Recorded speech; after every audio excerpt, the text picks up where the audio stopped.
Arab ഇസ്ലാമിക ഉച്ചകോടിക്ക് പിന്നാലെ അമേരിക്കൻ സ്റ്റേറ്റ് സെക്രട്ടറി ഖത്തറിലെത്തി. ഖത്തറിന്റെ പരമാധികാരം സംരക്ഷിക്കാൻ പൂർണ്ണ പിന്തുണ നൽകുമെന്ന് മാർക്കോ റൂബിയോ പ്രഖ്യാപിച്ചു. ഖത്തറുമായി പ്രതിരോധ കരാറുണ്ടാക്കാൻ അമേരിക്ക ശ്രമിക്കുന്നതായും റിപ്പോർട്ടുണ്ട്.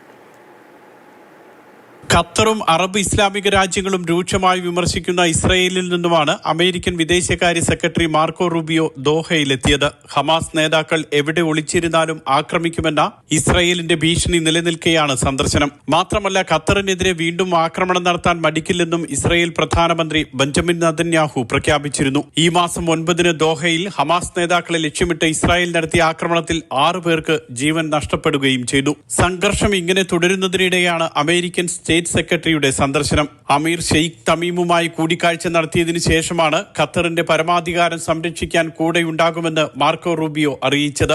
ഗാസയിലെ ആക്രമണം അവസാനിപ്പിക്കാൻ ഖത്തർ നടത്തുന്ന ശ്രമങ്ങളെയും അദ്ദേഹം അഭിനന്ദിച്ചു. അമേരിക്കയുമായി പുതിയ പ്രതിരോധ സഹകരണ കരാർ ആവശ്യമാണെന്ന് കൂടിക്കാഴ്ചയെക്കുറിച്ച് വിശദീകരിച്ച ഖത്തർ വിദേശകാര്യ വക്താവ് വ്യക്തമാക്കുകയും ചെയ്തു. മിഡിൽ ഈസ്റ്റിലെ ഏറ്റവും വലിയ അമേരിക്കൻ സൈനിക താവളം നിലവിൽ ഖത്തറിലാണുള്ളത്. Mathrubhumi news, Doha.